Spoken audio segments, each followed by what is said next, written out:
kinky but kinked.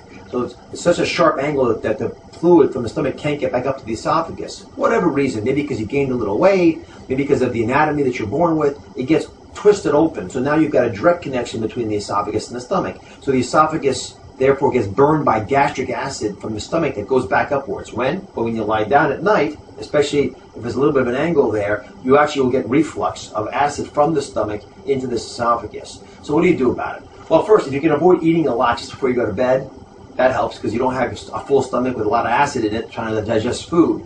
Secondly, don't ever go to an angle where the acid can rapidly flow into the esophagus. Most people say sleep on some pillows. It doesn't work. Guess why? Because within an hour or so, you roll off the pillows. So take a couple books, finally a good use for books, put them under your headboard. That lifts the mattress up a tiny bit, keeps you a little bit of an angle, so that stomach-esophagus relationship stays like this. The acid can't come back up into the stomach.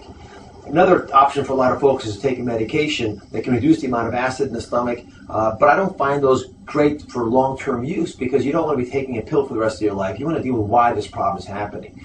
And that's one of the reasons I always tell folks to lose weight, because what often is happening is the stomach is being pulled down by the fat. And when the fat in your belly pulls the stomach down, it opens up that angle, makes it easier for reflux to occur. Weight loss helps that stomach come back up to where it was supposed to be. And finally, some people need surgery. And what you do during surgery is you take that angle that called me from the OR, and you actually kink it down. And when you kink the stomach down a little bit, that angle becomes acute. And when that happens, then no longer can the acid reflux. And for a lot of people who get sore throats